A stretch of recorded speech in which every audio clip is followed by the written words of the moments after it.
Ni Jumamosi nyingine nzuri kabisa ndani ya Hello Weekend. Tunakutana hapa, bila shaka wewe ni buheri wa afya, wewe ni mzima pote pale unapotutazama, na kama haupo vizuri, kuna mambo Karungi upenda kusema mkorogofyoko. Kuna mambo mkorogofyoko, tunakupatia pole na tunakuombea. Karibu sana, mimi ni Merosi Mbaya, mwenzangu nami ni David wa Karungi, kwa moyo mkunjufu kabisa tukikutana hapa Jumamosi. Jamani, mambo ni mengi, msijali. Muda ni mchache, lakini katika Hello Weekend tunapata fursa ya kujadiliana kama watu. Tunafahamu watu sifa yao kuu tofauti na wanyama ni kuwasiliana, kutofautiana, lakini kutafuta majibu ya hapa na pale, kushauriana, kuelekezana, na ikibidi mnakubaliana kutokukubaliana. Tunakukaribisheni hapa kwa moyo mkunjufu, na Messi yeye katibu. Leo huenda tukakubaliana kutokukubaliana. Maisha ni bahati, kila mmoja ana yake. Kweli si kweli? Kweli, kama si kweli, kama ni kweli tutajua. Ukiendelea kusubiri maisha ni bahati, kuna watu wana mipango yao. Kweli si kweli? Na mipango pia muhimu. Kweli.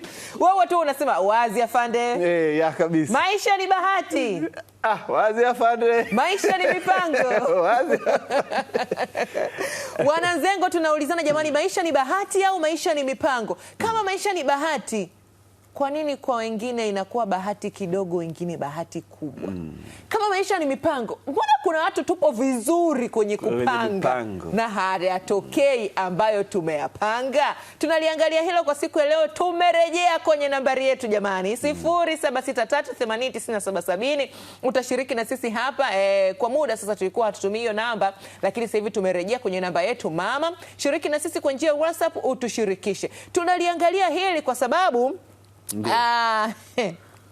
Argentina hatukubahatika kushinda. Wazi si wazi? Ila mlikuwa na mipango ya kushinda. Katika mashindano ya kombe la dunia mwaka 2026 aliyomalizika Jumapili ya wiki iliyopita, ilikuwa Julai 19, kulishuhudiwa simulizi, visa, mikasa, vioja na matukio lukuki mengi sana. Sisi Hello Weekend, moja ya tukio ambalo litufanya tutafakari kwa pamoja ni timu ambazo ziliingia fainali. Ilikuwa na simulizi ya kusisimua ambayo ilihusisha mchezaji kinara wa Argentina Lionel Messi pamoja na mchezaji kinara wa, ni timu yenu inaitwaje iliyoshinda? Messi usifanye hivi. Haya, Espana. Mnaitwaje? Hispania. Bas. Lamine Yamal.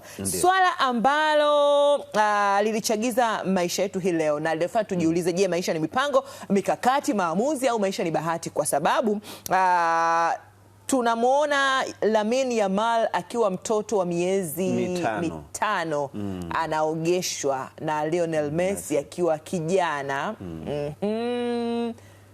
Na tunayo hii simulizi tutakuletea hii simulizi uione, alafu uje utafakari na sisi kama maisha ni bahati au maisha ni mipango. Tukutambulisha na jopo tulionao hapa studio siku hii ya leo ambao wamebahatika au walikuwa kwenye mipango ya kuwa siku hii ya leo. Watatujuza. Tena kazi David. Bora kama unapuliza kung'ata, lakini yote kwa yote tutafahamu kipi ni kipi. Tayari tunaye Engineer Kabenda Balete.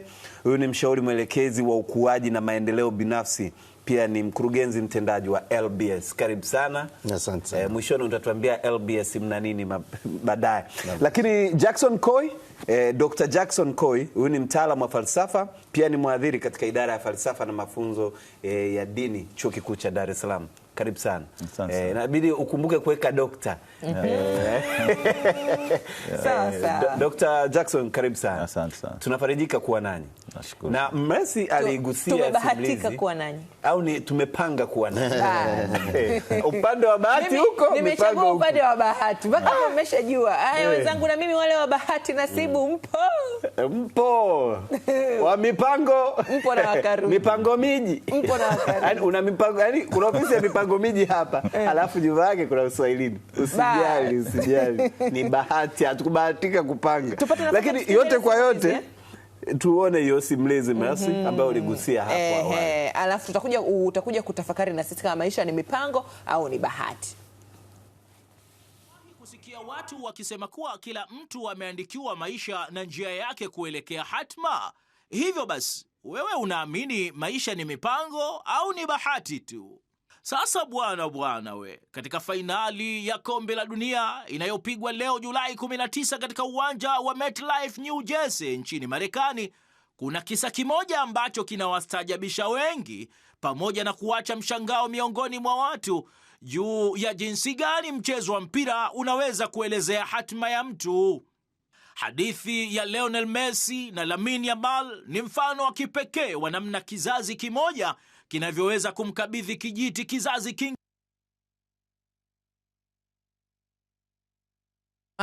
Na sio watangazaji leo hatukuwa na bahati ya kumalizikia hii story yote, lakini tunaye David wa Karungi, encyclopedia ya Hello Weekend, anaweza kutujuza kinagaubaga. Endelea hapo alipoishia. Hakuna bahati.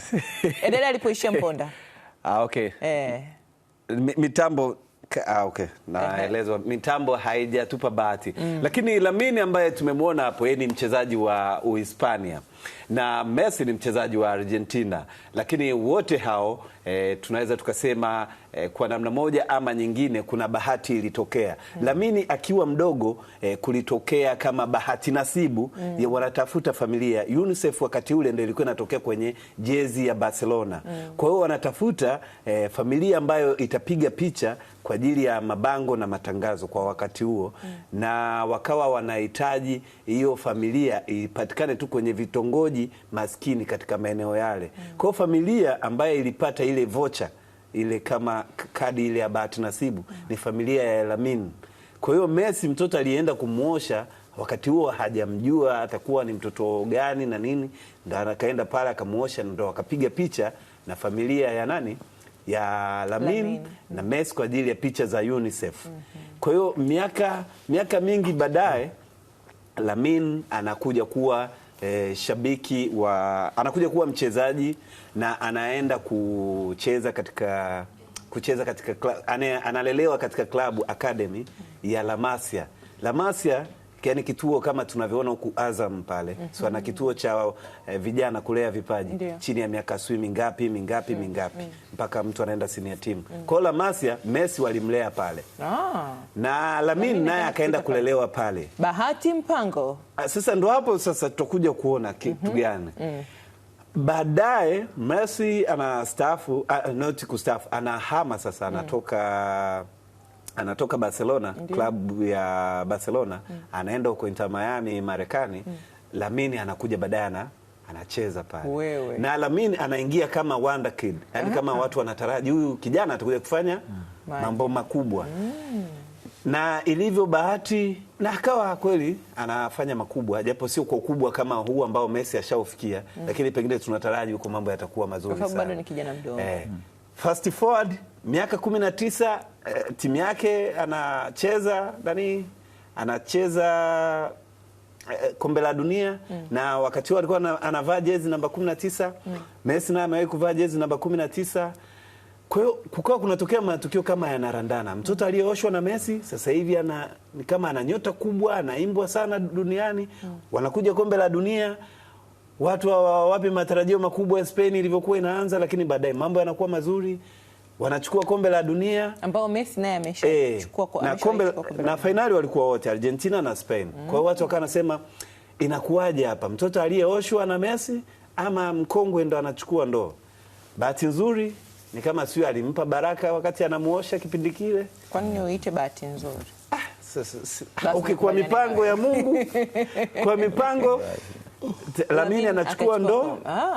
Anaenda kumsabai pale. Lakini anafuata vile nyayo, maana yake Messi naye ameshachukua. Kwa hiyo sasa kinachokuja hapo, kinachotupa fursa sisi hapa Hello Weekend, tunajiuliza sasa, maisha ni mipango au bahati? Kama ambavyo leo clip ambayo tumeicheza jana tunaiangalia leo inakataa. Kwa hiyo tutajua kipi ni kipi. Jamani, karibuni sana. Asante. Watoe neno kwanza kwenye hii simulizi, alafu tuje tujadili uhalisia wa maisha. Unaonaje? Tunaanza na nani? Dokta, unaweza ukasema kitu? Kutoka kwenye hii simulizi, labda nianze, umezungumza kitu bahati nasibu. Hivi nasibu ni nini? Au tunalitumia tule neno nasibu ni nini? Mimi nimelikuta tu. Okay. Sasa nasibu ni neno la Kiarabu, lakini maana yake ni bahati, lakini si bahati tu. inayotoka tunaizungumzia kiimani, kidini zaidi, ni bahati kutoka kwa Mungu. Kwa hiyo matukio ya maisha labda tuseme wanafikia hatua hata kusema hata kupata mwenza sahihi, hivyo vyote vinakuwa predetermined na Mungu. Kwa hiyo mara nyingi bahati tunaipeleka kama kwa sisi mitazamo yetu kwa tunaipeleka kuwa inatoka kwa Mungu. Ulisema pia Lamine Yamal alikuwa anaogeshwa na Messi, ina maana au ndo alikuwa anampa labda tuseme baraka, sio? Yeah, kwa mitazamo ya watu wengi watasema hivyo. Lakini sasa swala la msingi labda baadaye tutajiuliza wote hapa na tutajadili kuwa bahati ni nini. Mipango inajulikana. Na mipango inasomewa pia. Lakini pamoja na hayo yote, lakini kuna kitu bahati. Labda sasa swali letu la msingi na kuwauliza watu ni bahati ni nini? Asante. Engineer, sema neno juu ya hii safari. Wakarungi aliniambia akamwambia bahati ilikuwa labda ile kuchukua coupon. Ila vilivyofuata vyote mpango. Dogo alipanga kucheza mpira, asingepanga angekuwa labda. Sasa mtoto wa miezi 5 mtajuaje kama atacheza mpira? Ile kuoshwa bahati. Sasa alichukua akabahatika. Alikuja kwanza kubahatika kujua kucheza mpira na ni bahati. Hapana, hicho ni kipaji. Sasa walijuaje mwenye kipaji? Yaani inakuwaje mwenye kipaji ndio abahatike kupata coupon? Kipaji, unajua wanadamu na vipaji vingi. Na wengine wako trained, wanafundishwa, na wengine wanakuwa untrained. Yaani unakuta una kipaji hiki, unafundishwa huko. Kwa kama mtoto amekuwa baadaye akawa na passion, kwa sababu mtoto ndo alionyesha hivyo kwamba anapenda kucheza, sio kwamba aliingiziwa na mtu. Kwa wazazi waliona anapenda akampeleka kusoma. Lakini angekuwa dogo angesema mimi sivitaki, nani angempeleka? Yaani kwa nini mtoto ambaye baadaye atakuwa na kipaji cha mpira ndo familia yake ipate hiyo coupon? Ndio sasa hapo unajiuliza, kwa hiyo kumbe maisha yakienda hivi sasa, hapo sasa ndo tuelewe bahati ni nini. Dr. Koi tuambie. Hapo Engineer Kabenda utatuambia mipango ni nini. Ili sasa tukamatiana hapo, kama mtu anaamua kulala alale tu. Ngoja Dr. Falsafa tuambie. Kwa sababu kama unahangaika kumbe vitu. Yaani angalia wakina familia ya Lamine, bahati ilikuja mlangoni kwao, yani wakaipata coupon kabisa. Yaani maisha kuanzia hapo yameenda hivi. Yaani imagine wale watu, kwa sababu Lamine kama wangeenda kwa hadhi ya kifamilia, ni kama ile coupon. Yani wana labda UNICEF kabisa, ni shirika la afya na kuhudumia watoto. Ni watoto wakimbizi. Watoto wakimbizi ni UNHCR. Sasa kwa nini hawakusema labda kama wako Dar es Salaam tuchague Masaki? Sisi tunataka mwende maeneo ambayo watu labda wanaishi maisha ya kawaida. Yaani hapo sasa twende kazi Dokta. Bahati ni nini? Sawa. Sasa tuanzie hapo kuwa wakati fulani tunapotaka tukisimamia hapo kwenye hiyo, kwa nini watu walienda kwa familia ya Lamine Yamal na siku ingine. Kwa hiyo tukaitem kama bahati. Lakini katika tafiti kuna namna fulani mnapokuwa na population kubwa, lakini lazima mfanye utafiti. Lazima mkafanya kitu kama wanasema labda random sampling. Lazima tufanye utafiti, lakini hatuwezi kuendelea population yote. Kwa pengine walikuwa wanataka kwenda, ikatokea sasa kufanya ile random sampling, na yenyewe ni bahati. Tukasema labda tumerusha karatasi, tukasema sasa tuanzie hapa. Akajikuta tumeenda kwenye familia ya Lamine Yamal. Sasa hiyo nilikuwa nataka kuzungumza. Sasa bahati ni nini? Kwenye falsafa, wanafalsafa wanatofautiana. Kuna wengine wanaamini bahati haipo, yani luck does not exist. Ni kwamba kila kitu kina cause, kila kitu kina sababu, si ndio? Kila kitu kina sababu. Lakini wengine wanaamini, hasa contemporary philosophers, kama tunamzungumzia Michael Sandel ambaye ni mwanafalsafa yupo na ni mwalimu wa Harvard. Yeye anaamini kuwa bahati ipo. Bahati zipo, ingawa wanafalsafa wa zamani kama kina Aristotle wanakuambia kitu kikitokea nyuma yake kuna cause. To every accident there must be a cause, wanasema. Sasa yeye anakuambia bahati ni nini? Huyu mwanafalsafa Michael Sandel anakuambia bahati ni wakati preparations nakutana na, yani maandalizi yanakutana na fursa. Maandalizi ndio mipango. ya kukutana na fursa. Fursa ni chache, umeona Sasa huwezi kusema Lamine Yamal tu ana bahati lakini alikuwa na fursa ya kuenda kwenye shule ya soka. Kipaji anacho, tunaamini kuwa tuna vipaji lakini kipaji kikisimama ukiwa nacho tu hivi hivi bila fursa, bila kitu kinachoweza kukifanya kile kipaji kikaonekana, hatuwezi kujua kama hata hiyo bahati unayo, kwa sababu bahati ina vitu vingi. Kama zungumza nchini hapa anasema kuna vipaji, watu wana vipaji vingi, lakini kuna watu imetokea wakazaliwa kwenye familia ambazo tayari tunasema well established, zina mazingira fulani. Labda wengine wamezaliwa na wazazi ambao tayari wameenda shule, kwa hiyo wanaweza kuona kuwa faida kwenda shule.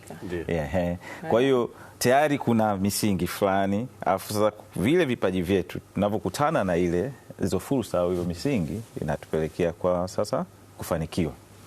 Sasa kuna shida moja ambayo ipo, watu fulani wanaona kuwa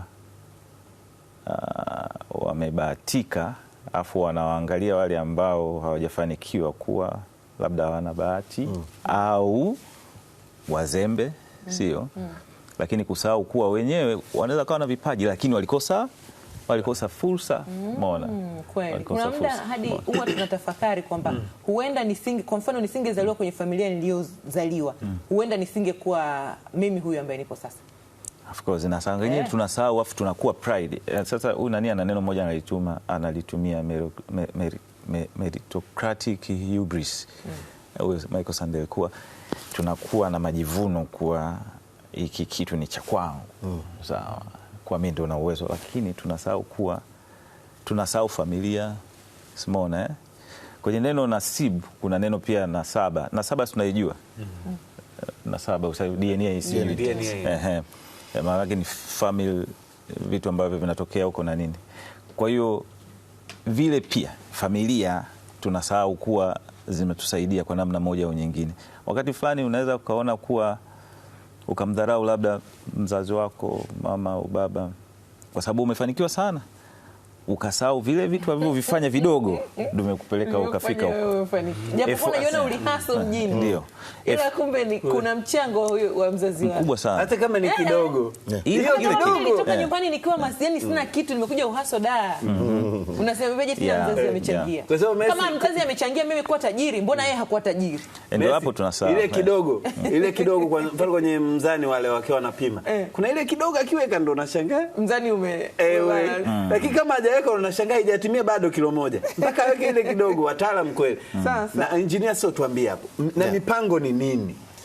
Nadhani kabla sijaenda kwenye mpango kuna kitu wakati daktari anaongea. Unajua hivi vitu mimi nitaongea katika faith perspective. Unajua philosophy ni kama imani tu. Kwa hiyo ingawa nitakupiga baadaye. Nimesema ni kama kukubaliana kutokukubaliana. Nimesema ni kama.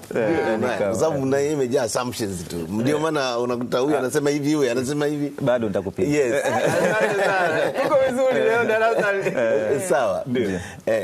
Tutakubaliana kutokubaliana.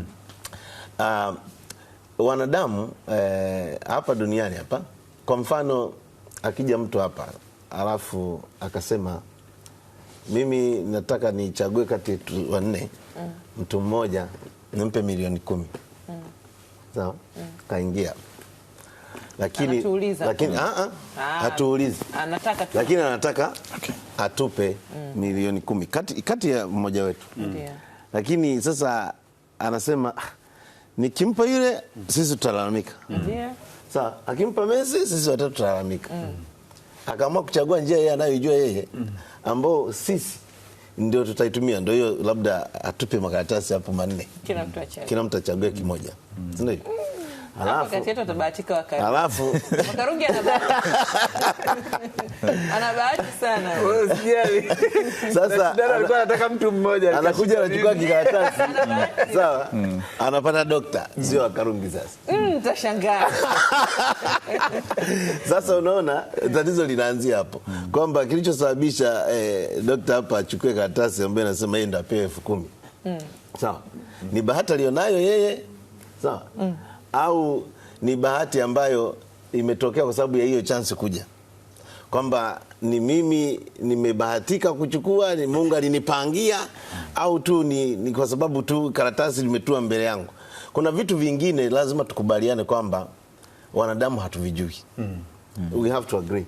Na chochote ambacho hatukijui ndio tunakiita bahati. Whatever you don't know, you call it lucky. Lakini chochote tunachokijua ndio unaita mipango. So usipokubali kwamba hakuna kitu hujui, ukafikiri kwamba you can know everything, hapo lazima utakwama. Na hapo ndipo wanadamu wanasema ni bahati, kwa sababu ya vitu ambavyo viko out of their control wanaviita bahati. Kwa sababu mfano kuna picha unaiona ya zamani, ina watu 4, ni ndugu wa familia moja, wadada hao. Hiyo picha naonesha, washangaa, huyu kaolewa na hakimu, huyu aliolewa na mfanyabiashara, huyu akaolewa sui na mtumishi gani. Halafu huyu 4 alibaki pale pale kijijini walikozaliwa, na akaolewa na mtu ambaye alikuwa anafiatua tofali. Sasa nikanajiuliza, ilikuwaje mbona wengine waliolewa? Yaani kiasi kwamba akija likizo anakuja na magari, watoto wamesoma vizuri. Watoto wa huyu ambaye alibaki kijijini walisomeshwa na hawa ndugu zao wengi. Sasa baba ishani. Sasa kwenye imani sasa Karungi. Sisi tunavyoamini kwenye imani. Ndio. Kila mtu ana njia yake. Ambayo njia hiyo ni bahati, ni mipango. No. It was planned by God. Sawa? Nimekuja kwenye imani. Kwamba kila mtu alipokuja duniani ilikuwa of course. Yaani kwa mfano mimi nilikuwa chuo, nilikuwa natamani sana kuwa lecturer. Sawa? Sana. Na nilikuwa nasoma sana, lakini GPA zikagoma. Sawa? Alafu najua nilikuwa nasomi sana. Yeye anafaulu. Ni A tu. Nipiga makarai. Baadaye nikawa nasema okay, hii mtu wa imani nikawa naomba Mungu bwana. Sasa nalalamika. Kwa nini jamaa kidogo tu hapo mimi nataka kuwa lecturer?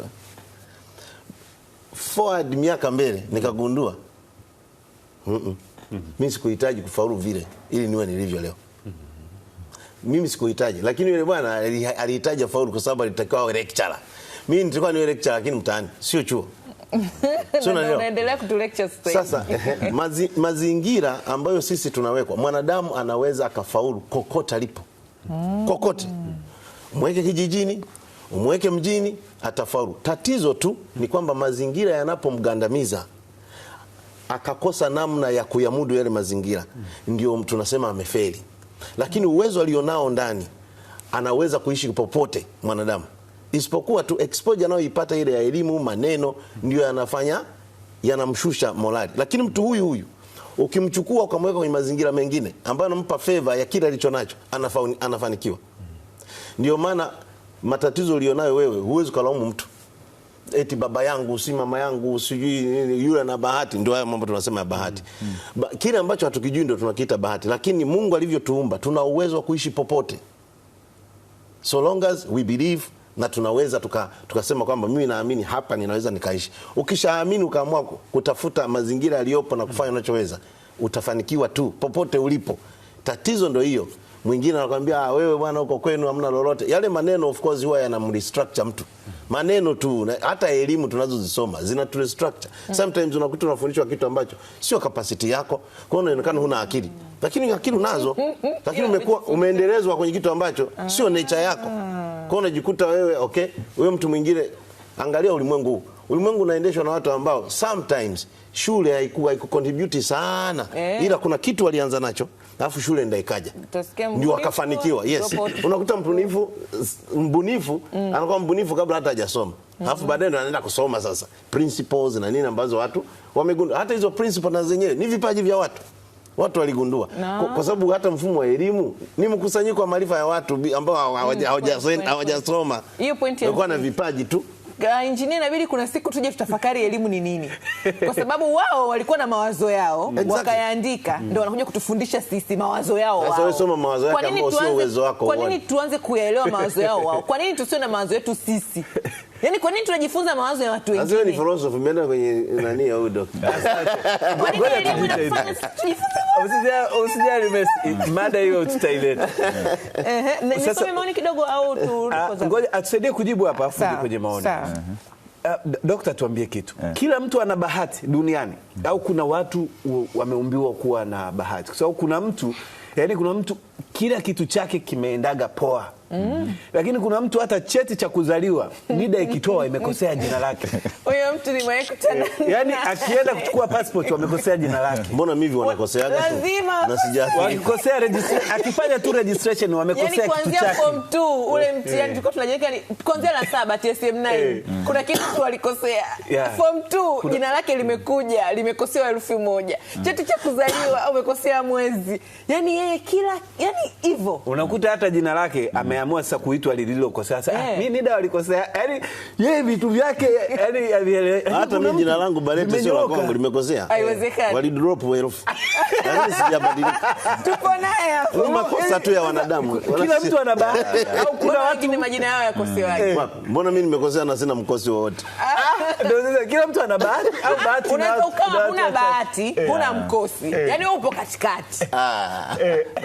Labda niseme nisiseme kila mtu ana bahati, lakini niseme kila mtu ana kitu, labda kipaji ambacho anacho ndani ambacho kimewekwa kwa ajili ya kuweza ili aweze kuyamudu mazingira yake.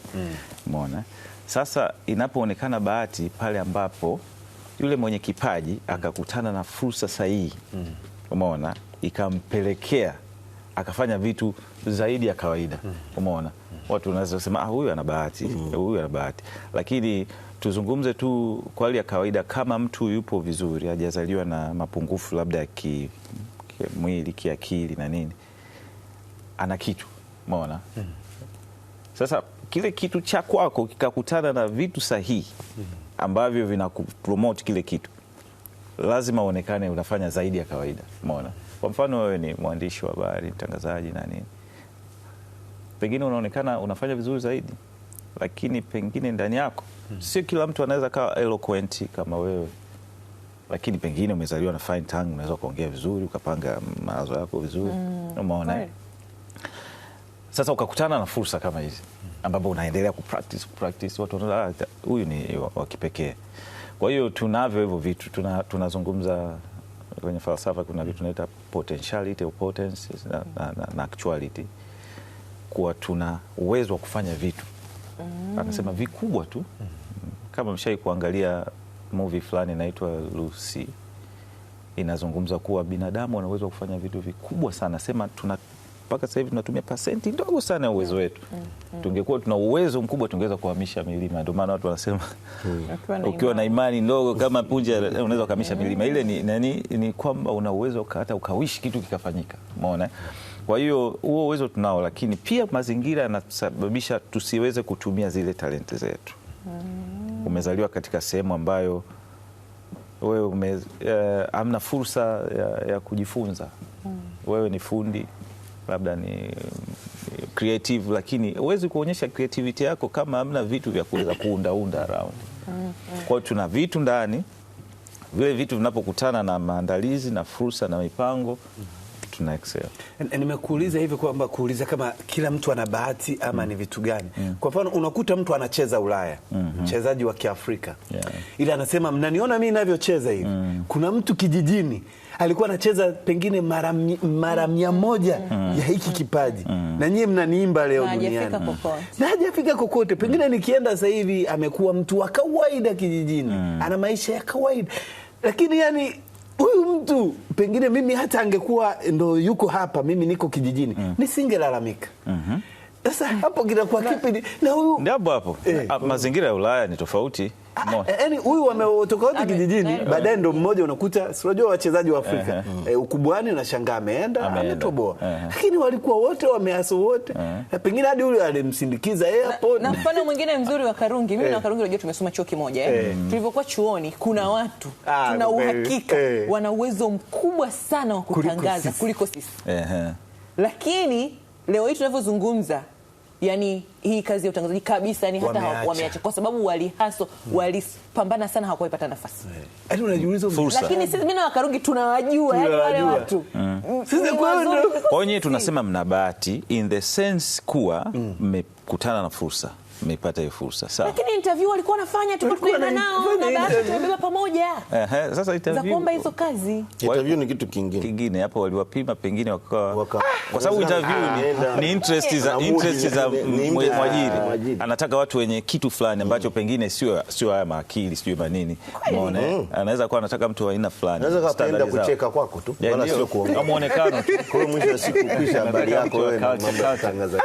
Lakini kwa hapo mlipozungumza, ina maana kwa asilimia kubwa ni kila mtu huwa anazaliwa na bahati yake.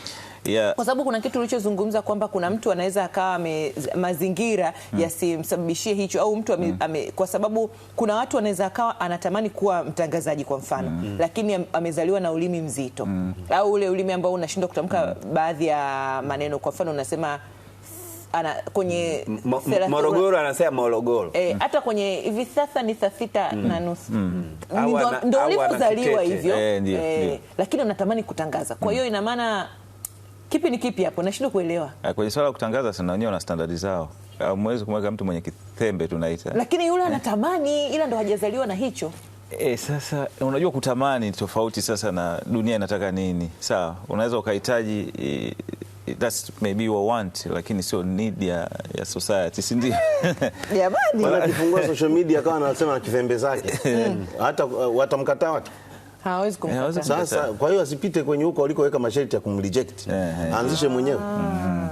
Kwa ni njia ndio ambazo huwa kuna muda mwingine tutambua. Kutokwenda mbele ni kwa sababu ya misingi imewekwa na watu tu. Watu wameweka standard yao. Messi karibu tubananishe na mtu wa mipango. Changanyikiwa jamani. Anasema mimi ni Ali Isa Omar nikiwa Mti Mkuu Pandeni Pemba. Maisha ni bahati, unaweza kupanga na ukafeli, lakini unaweza kukaa tu na ukabahatika. We, wapi huko mnapokaa mkabahatika? Nije na mimi nimechoka.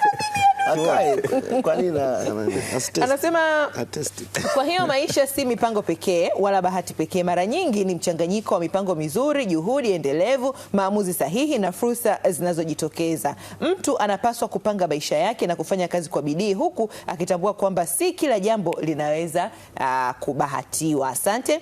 Anasema Kitenge Hatibu kutoka Dar es Salaam Mbagala. Anasema naangalia UTV live na nawatakia weekend njema wa Tanzania wote. Shukrani sana. Anasema anaitwa Joseph Mtango, maisha ni mpango na sio bahati. Shukrani sana Joseph. Hello weekendi, nisome kama Alifa Andrea wa Kigoma.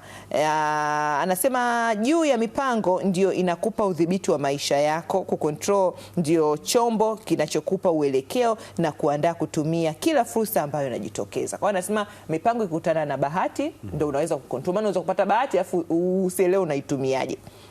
Anaitwa Ahmed Hassani au DJ Medi kutoka area C Dodoma. Sasa binafsi naona mpango huchukua 70% na bahati 30%, kwa sababu hata ukiwa na bahati usipoweka katika mpango kazi wako, hiyo bahati bure na itapotea tu. Ukipanga mambo yako kwa weledi pasipo bahati, una uwezekano wa mafanikio makubwa kwenye jambo ulilokusudia. Ila mwisho wa mipango ya bahati vikijumuishwa pamoja, hayo ni matokeo makubwa zaidi.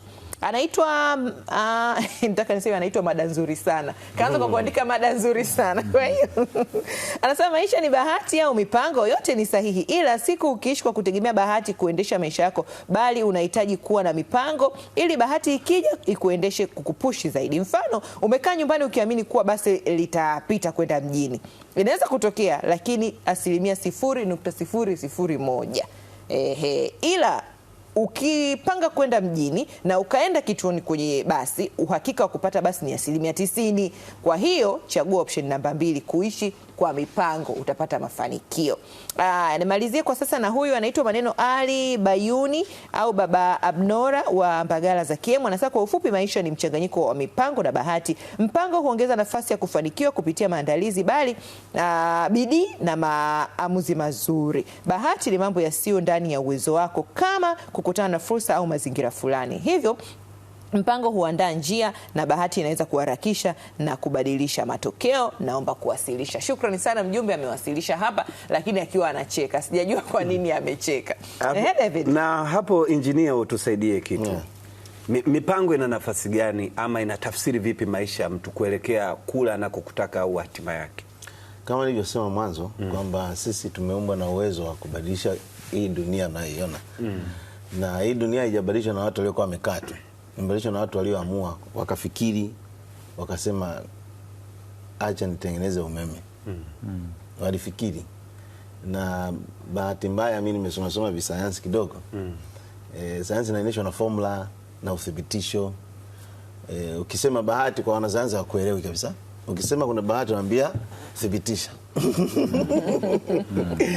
Kwa hiyo mipango ndio inaomfanya hata Mungu alivyotuumba, ametuumba na uwezo huo kwamba wa kupanga na kuamua tunachokitaka. Hiyo ndio sifa ya mwanadamu.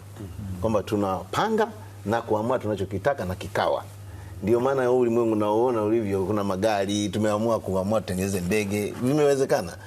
Whatever you can imagine. Mipango ni sifa ya binadamu. Exactly. Ndio maana simba hawajaweza kupanga vile, kupangilia miji, kupanga. Yani mipango ndio sehemu ya utu wa mwanadamu. Yani kupanga ndio wanadamu wenyewe. Kwa sababu kupanga kunatokana na nini? Na will. Utashi.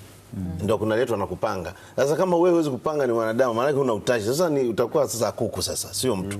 So mtu ili uweze kuitwa ni mtu lazima upange kwamba nataka kuwa na kitu hiki, nataka nifanye hiki, nataka nifanye hiki. Sasa visipotokea sababu ndio zile tunazozungumza, mazingira, uwezo. Lakini ukweli ni kwamba chochote tunachokipanga kiamua kinakuwa. Kwa hiyo unaanza kupanga kuoa, ila bahati ndio itaamua utamuoa nani. Sasa mambo hayo ya kuoa utamuoa nani na yenyewe ni maamuzi yako. Kwa sababu hakuna naye. Si unasikia mtu jamani bahatika alipata mke mwema. Nani anakuambia alibahatika? Kuna watu wanabahatika. Hakuna kubahatika hapa. Kwa sababu unasikia watu yule anaga ndoa na bahati, lakini bonge la mwanamke. You will always attract what you are. Utavuta ulivyo wewe. Mimi nilivyo na mipango yangu na vision nilionayo. Siwezi kuwa mwanamke ambaye haendani na ninachokitaka. Wale unaosema wamebahatika, wengine ambao wanasema huyu jamaa kubahatika. Ni kwamba if you are confused, you always marry who is confused. Kwa sababu ile karakta yako ndio inakusaidia kuona. Kwa mfano unataka wanawake warembo bila kujali wewe una mipango gani. Utampata huyo mlembo. Ukifika ndani matakwa yako na matakwa yake opposite. Kwa sababu wewe unataka urembo. Sio unaelewa? Tuna urembo wa moyoni. Twende taratibu. Mimi kwa mfano nilipanga kuacha kazi 2016. Sawa. Nikasema nataka niache kazi, baadaye niweze kujiajiri mwenyewe, nisaidie umma. Nimepanga hiyo. Nikaacha kazi. Unafikiri rahisi? Moto. Na wengine waliwahi kuacha kazi wakarudi. Waliacha wakarudi. Hapana. Lakini mimi nilikomaa. Nikasema lazima kieleweke. Ndio maana tukaja kufungua hiyo Elbes Foundation kwa ajili ya kusaidia watu. Kwa sababu kubadilisha mwelekeo kwenda kwenye kitu kingine ambacho hakijazoeleka na watu, unahitaji uwe na imani kwamba hiki kitu kinafanyaje, kinawezekana. Ndio maana mwisho wa siku tutadiscuss, lakini faith huwezi ukaikwepa kwa sababu maisha yanaendeshwa na imani. Hapa tumekuja kwa imani, yani sio dini, sio bahati. Imani. Sio dini, ni imani. We came here believing tutafika salama, tutarudi salama. It's faith. Okay. Kwa mfano kika nyumbani kaza nikienda nikagongwa na magari, mapikipiki, sina nini, sitoki mimi. Takufa na njaa. Kwa lazima uamini kwamba hiki ninachokwenda, na niwaambieni ukweli, uwezo wa mwanadamu unafanyaga kazi pale ambapo woga wote umeondoka. Kama utakuwa unaogopa vitu ambavyo hujaviona, utoboi. Lazima ukubali kwamba hapa mimi naenda nitakutana na magumu, lazima ujue. Na mpango una sifa gani? Sifa za mpango. Mpango lazima uwe specific. Kwamba maana hapa ndo wengi wanafeli. Anakuambia mwaka huu aisee nataka tajenga nyumba milioni 40. Ukimwambia utatoa wapi hela? Bahati. Kila mtu angekuwa na nyumba sasa. Anakuambia aisee yani nakwambia hivi kuna ipo, yani mimi najisikia kabisa yani lazima nyumba nijenge. Tuambie bwana utatoa wapi hela? Lazima upange kwamba nitafanya hiki, nitafanya hiki, nitafanya hiki. Safari nakwambia mimi wakati nimeacha kazi. sikuwa na maarifa mengi, nilikuwa najua kile tu nilichokuwa nimeajiriwa kwacho. Na kama unajua unachoajiriwa kwacho, maana ukitolewa kwenye ile ajira huwezi kuzalisha. Kwa sababu unaweza kuzalisha tu kwa kile unachokijua pale ulipoajiriwa. Ukitoka huwezi kuzalisha. So ilibidi nianze kuongeza maarifa mengine ili yanisaidie kuweza kuchangia value kwa watu tofauti tofauti ili nipate pesa. Nilijua hicho ndo ninachotakiwa kufanya. So I had to take initiative kwamba sasa hapa ngoja nianze kujifunza hiki nijifunze. Of course wakati unajifunza unatukua familia iende, maisha yanakuwa mvurugano. Lakini mwisho wa siku unafanikiwa kwa sababu umeamua. Nimesema hivi, mwanadamu akiamua kufanya chochote kinawezekana. Kwa sasa hivi nikikwambia ndege ilivyotengenezwa, wakikuelezea unaweza kusema amna, itakuwa Mungu tu alivishusha tu. Hivi haviwezekaniki kwa sababu walivuviwa. Kwa sababu ni vitu ambavyo they are very complicated, lakini watu walikaa. Na ndege unaiona inaruka hivi, imeendelezwa miaka na miaka. Huyu aligundua haka, akagundua haka. Yaani ndege unaiona pale, anayetengeneza mabawa mwingine, anayetengeneza injini mwingine, anayetengeneza bodi mwingine, anayetengeneza suini. Kila kitu kinatengenezwa na watu wengi kwa sababu kila mtu anakuja anaendeleza. Kwa kama wewe unataka kufanikiwa kwenye jambo fulani, lazima, mimi wanasema hivi, ili ufanikiwe lazima ufanye jambo moja tu kwenye maisha yako yote mpaka unakufa, ila kwa njia mbalimbali. The moment mwaka huu unasomea si kwa nini, mwaka huu unachukua hata shule, angalia unaandaliwa muda mrefu unakuja kujua kitu hiki. Sasa wewe umeandaliwa hapa, Dr. wa falsafa hapa amemaliza, anataka tena asome awe mhandisi. Mimi nakwambia kabla hajamaliza uhandisi amezeeka. Kwa sababu lazima kwenye maisha uchague kitu kimoja. Na ndio maana kusomesha watu kulingana na uwezo wao ni muhimu kwa ajili ya maendeleo ya nchi. Kwa sababu we lose a lot of time kumwandaa mtu mmoja. Miaka ni mingi. Engineer, ni umri gani ambao unaweza kugundua uwezo wa mtu au watoto? Watu wanasema hata mwaka mmoja, miwili. Kweli? Ndio unaweza kugundua ni mpeke masomo gani? Tusaidia mzee wa falsafa. Sisi tunachokijua ni kwamba hata mtoto mdogo, wewe kwa mfano wewe Messi, Kanathani kama ukachukua katoto kale yako Kanathani kwa some kaza juzi. Kama kanaweza kana miezi minne. Kanaona na nikikafokea kanajua. Aha, ni ndo niko nakutaka kuja. Kale katoto kangu kakilia, akataki kukaa sasa. Nikikaangalia wewe. Sasa kale kananyamaza. Hata nigeukie kuingia kale ni kama mwanadamu full. Kwa sababu mwanadamu ni roho. Ambacho hakiko sawa kwa yule. Ni spirit, ni nafsi. Ambayo ina akili, utashi na hisia. Hivyo hisia na yenyewe bado ukikafokea kanajua hii ni hatari. Sasa jiulize, hiyo hatari alijuaje? Wakati hatari ziko duniani hapa na hajaziona, kila siku analishwa tu. Kwa hiyo mtoto kianza madaktari wanasema hata mama anaweza kaongea na mtoto kwa tumboni. Ukamwimbia nyimbo na akazizoea. Na anaweza kazaliwa kisikia ile nyimbo. Anasema ni kama niwahi kuisikia hii nyimbo. Kwa hiyo ni vizuri kumchunguza mtoto akiwa bado mdogo. Itakuchukua njia rahisi sana kwa unaona hata au kanani kamesa au katoto. Inawezekana watoto wazazi walikuwa wana passion mtoto wao acheze mpira maybe. Ako kalamini. Wakati kanakuwa wakaona kana interest, wakaamua kukaendeleza. Ndio maana mtoto ukimwendeleza kwenye kipaji chake mapema, anaweza kuwa tajiri hata na miaka 5. Lakini sisi tunasema bwana kasome accountant, kumbe jamaa mwimbaji. Unampiga miaka 20 na kuwa mhasibu. Akiwa katikati huko akipiga voko watu wote wanamshangilia. Akipiga namba zieleweke. Daktari, tuambie, kwa hiyo tunavyozungumza hivi maisha ya mwanadamu sasa yanaamliwa na maamuzi anayoyafanya au kuna nguvu ambazo zipo juu ya uwezo wake ambazo ndio zinaathiri hatima yake? Yaani mimi hapa hatima yangu inakuja kuamuliwa na nini? Maamuzi, kwa sababu hata kwa Kiswahili tunasema kupanga ni kuamua, si ndio? Ni kwamba kwa hiyo hata mipango ni maamuzi, si ndio? Kwa hiyo maamuzi tunayofanya katika maisha yanaathiri sana matokeo yetu. Na wakati fulani pia tunaamuliwa, wakati fulani unaamuliwa kama alivyosema engineer hapa, mtu ana kipaji fulani lakini anaambiwa sasa nenda kasome accounts zote, si ndio? Aliyekuamulia alikuwa na motive gani? Kwa sababu labda utafanya kazi TRA, utapata hela. Lakini mtu anaenda kwenye sehemu ambayo sio call yake, anaweza akafanya vibaya, sio? Ndio maana tuna wezi wengi, umeona wewe tunao, yani mtu akifanya kwa sababu ile talent ni sia pia na maadili ndani, ukipelekwa sehemu ambayo sio sahihi utafanya ovyo ovyo pamoja na kuiba. Lakini sasa kabla sijaendelea nilikuwa nime kwenye kati ya comments walizotoa. Ndio. nilikuwa na tafakari moja inayozungumza kuwa mtu unaweza usifanye chochote lakini ukakaa ukabahatika. Yani mwambia ni Pemba huko amenielekeza, atanielekeza baadaye niende. Yeah. Okay, ni kwamba pia kuna culture za watu zinasababisha kuwa waone kuwa maisha ni unaweza ukakaa tu ukabahatika labda pengine. Ila wapo ambao huwa wanabahatika. Engineer akasema hapa mwache tu akae. Hapa alikomenti mwache tu akae aone. Nikakumbuka kwenye katika kwa sababu tunachokifanya hapa ni tunazungumza kama motion kwa tuendelee, si ndio? Nikakumbuka Newton's laws of motion. Kuna ile ya kwanza ambayo inasema kwa Kiswahili labda tuiweke kuwa kitu kitaendelea kusimama au kuwa katika ule mwendo ule mpaka kitakaposukumwa na kani ya nje, yani external force, sio? Unaweza gari lina uwezo wa kwenda sawa, lakini au mpira unaweza ukaenda, sio? Lakini utaendelea kuwa vile vile mpira mpaka ipate push, si ndio? Ndio utaenda.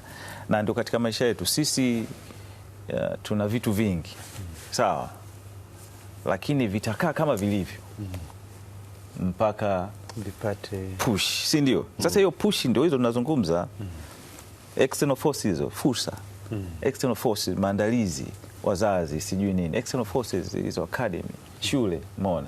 Vinginevyo tutakuwa vile vile au tutaenda kwenye mwendo ule wa kila siku, tunaamka tunafanya kitu kile kile. Engineer alikuwa anazungumza lazima ufanye uwe na diversity, yani unafanya vitu tofauti, umeona, ndio maana ubunifu. Lakini ukiendelea kukaa vile vile utaenda vile vile, utakufa vile vile, umeona.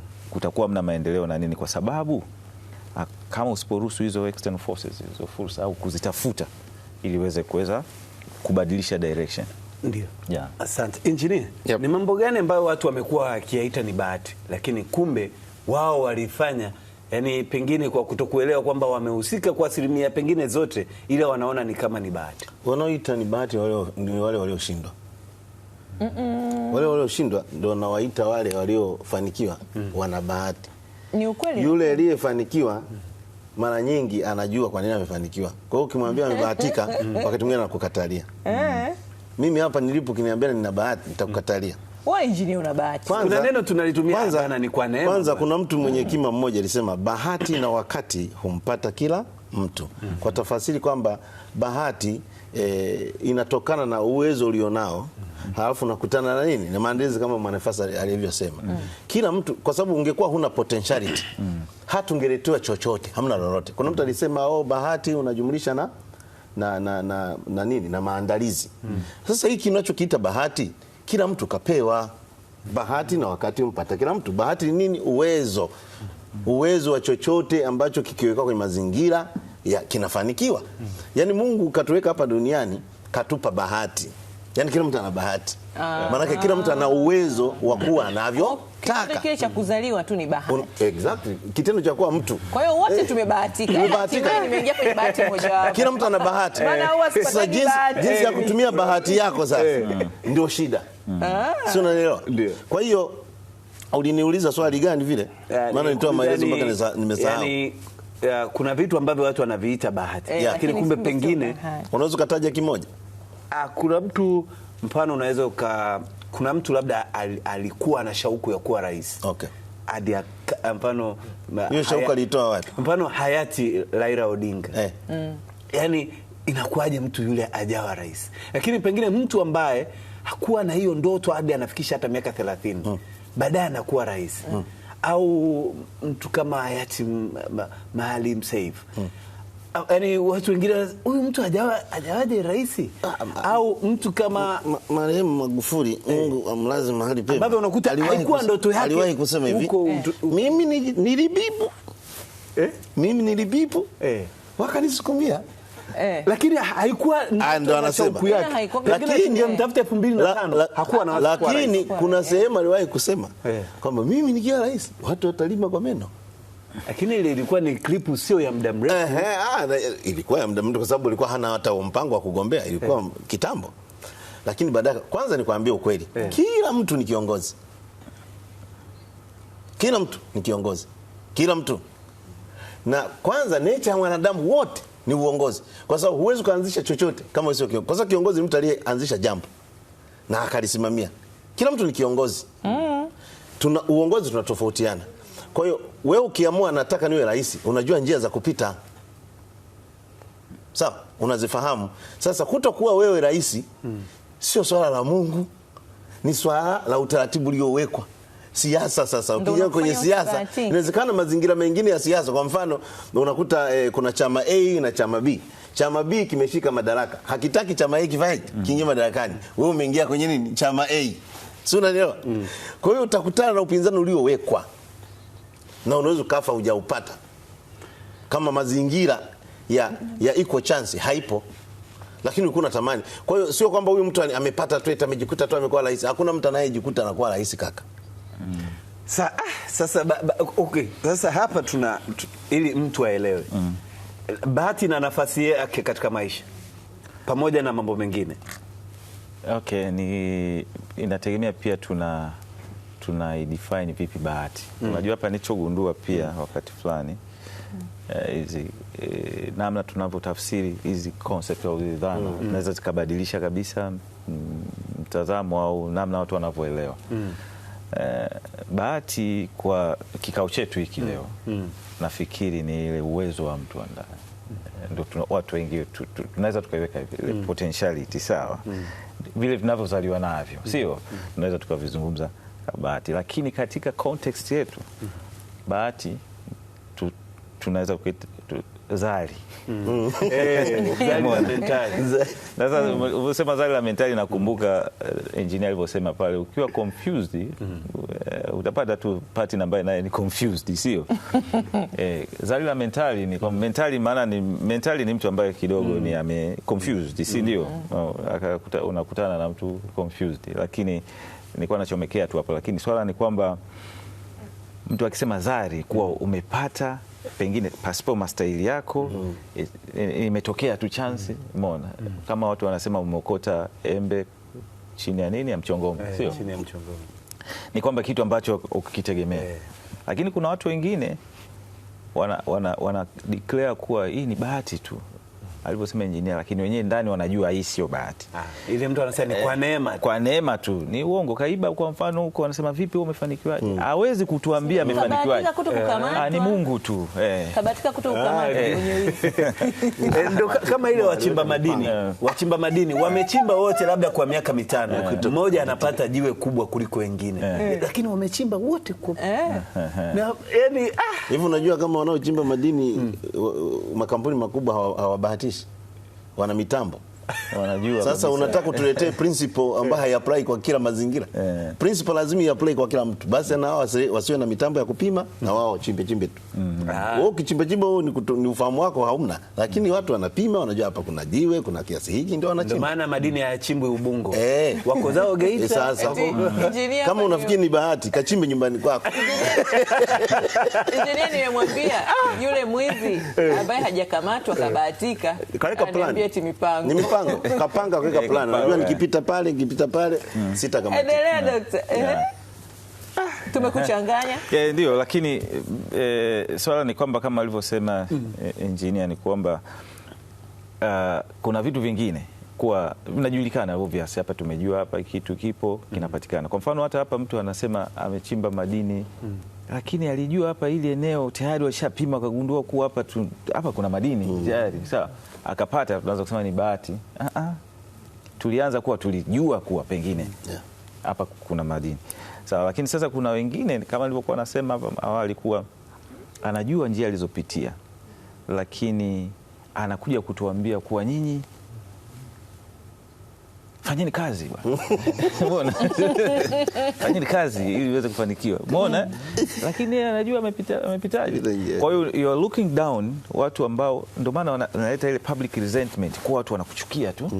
Wewe unaambia watu mfanye kazi, mmekaa mnalalamika tu. Wewe tunajua hata pengine unajua umefikaje kule. Umeona? Sasa engineer, kwa upande wa makampuni makubwa hayabahatishi kuweka kiwanda sehemu fulani, kutafuta soko sehemu fulani, ni mipango. Ni research, ni mipango. watu wamefanya tafiti kabisa. Tunawekeza Dar es Salaam kwa sababu fulani.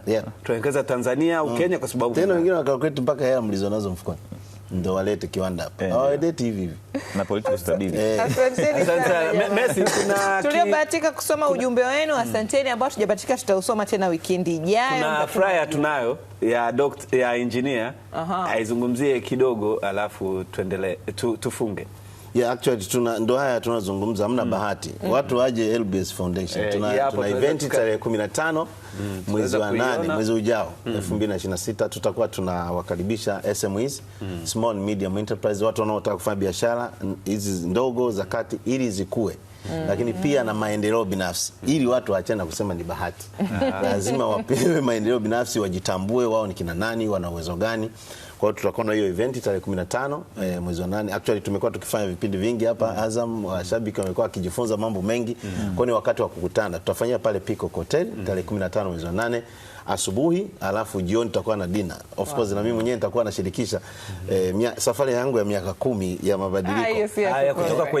Kutoka kwenye ajira na kufika na ninafanya nini. Tumefanya documentary ya mikoa kama 5 tangu nilikuwa shule ya msingi mpaka leo. Kwa nadhani hiyo itawasaidia sio bahati. Sio bahati. Ni mipango. Yaani bahati kila mtu anayo.